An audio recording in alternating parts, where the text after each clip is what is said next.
Hi guys, welcome to my YouTube channel exam cracker. Determinants का part हमने कल किया था properties of minor and cofactors तक। आज हम करेंगे application of determinants in geometry. Applications कैसे हैं, कैसे यूज़ करते हैं हम डिटर्मिनेंट्स को ज्योमेट्री में। अगर हमें 3 points A B C given है तो हम उनका area of triangle A B C find out कर सकते हैं। वो हम कैसे करेंगे, पहले हम लेंगे 1/2, फिर डिटर्मिनेंट में वो तीनों पॉइंट कॉलम वाइज लिखेंगे। पहले फर्स्ट पॉइंट, फिर सेकंड पॉइंट, फिर थर्ड पॉइंट। फिर जो उसकी थर्ड कॉलम आएगी उसमें हम 1 1 1 ले लेंगे। फिर इस डिटर्मिनेंट को ओपन करके सॉल्व कर लेंगे, वो हमारा आ जाएगा एरिया। नेक्स्ट इसकी एप्लीकेशन है कि अगर हमने फाइंड आउट करना है कि 3 पॉइंट्स कोलिनियर है या नहीं, तो सेम हम ऐसे ही डिटर्मिनेंट्स में 3 पॉइंट लिखेंगे, थर्ड कॉलम में 1 1 लेंगे। उस डिटर्मिनेंट का आंसर अगर ज़ीरो के इक्वल है तो वो पॉइंट कोलिनियर है, अगर ज़ीरो के इक्वल नहीं है तो वो कोलिनियर नहीं है। थर्ड इज, अगर हमें 3 पॉइंट्स गिवन है ए बी पी, अगर ये पॉइंट है on line joining points A B, जो पी पॉइंट है वो ए बी लाइन के ऊपर है, तो इक्वेशन क्या होगी कि जो डिटर्मिनेंट है एरिया ऑफ ट्राइंगल वो ज़ीरो के इक्वल आएगा। तो हम कह सकते हैं कि पी है जो वो ए बी के ऊपर आ रहा है। Next is adjoint. एडजॉइंट कैसे फाइंड आउट करते हैं मैट्रिक्स का, पहले अगर हमें एक मैट्रिक्स गिवन है तो उसके हर एक एलिमेंट का कोफैक्टर फाइंड आउट कर लो, फिर कोफैक्टर मैट्रिक्स को लिख के उसका ट्रांसपोज ले लो, वो हमारे पास एडजॉइंट आ जाएगा। नेक्स्ट जो एडजॉइंट की प्रॉपर्टीज़ हैं ये मोस्ट इंपॉर्टेंट है, ये हमें मास्टर केडर में पूछी जाती हैं।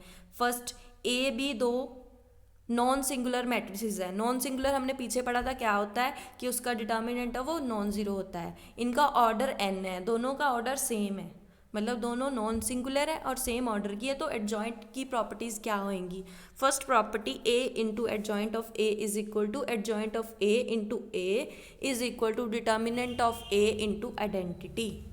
Next, adjoint of A transpose is equal to transpose of adjoint A. Third property is adjoint of AB is equal to adjoint of B into adjoint of A. Fourth is adjoint of K into A is equal to K raised to power n minus 1 adjoint of A, K belonging to real numbers। हूँ K की जो power है n minus one, वो n का मतलब क्या है, n हमारे पास ऑर्डर है, मतलब जितना ऑर्डर होगा उसमें से हम 1 सब्ट्रैक्ट कर देंगे। Next is adjoint of A raise to power m is equal to adjoint of A raise to power m। Next is sixth property, अगर हमारे पास किसी एक मैट्रिक्स का डबल एडजॉइंट आ जाए, पहले एडजॉइंट ऑफ ए, तो क्या होगा, तो उसका आंसर होगा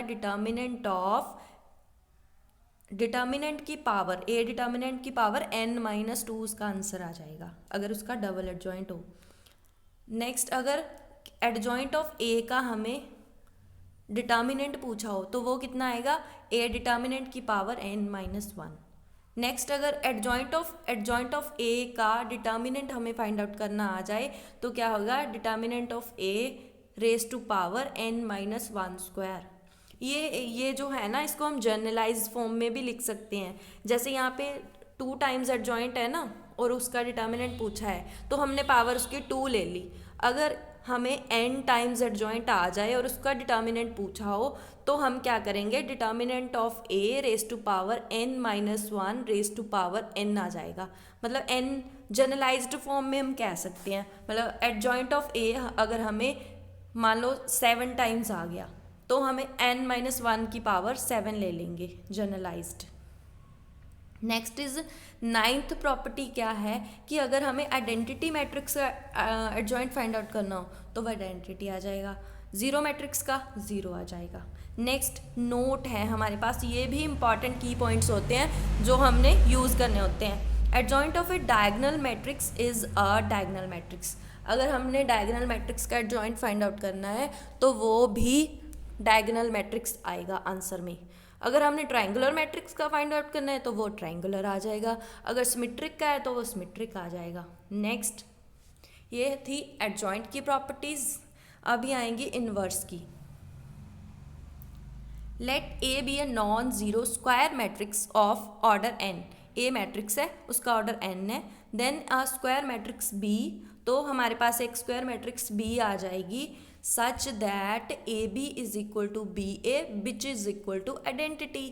मतलब जो बी है वो ए के साथ अगर मल्टीप्लाई होएगी तो आइडेंटिटी आंसर आएगा। इसका मतलब बी है जो वो मल्टीप्लिकेटिव आइडेंटिटी है, मल्टीप्लिकेटिव इन्वर्स है। ठीक है, ए का इन्वर्स है जो बी है वो, तो ए इन्वर्स कैसे आएगा? ए इन्वर्स की वैल्यू हम फाइंड आउट करेंगे 1 by determinant of A into adjoint of A. ये फॉर्मूला हम हमेशा यूज़ करेंगे ए इन्वर्स को फाइंड आउट करने में। इसके बेस पे हमें क्वेश्चन भी आएगा।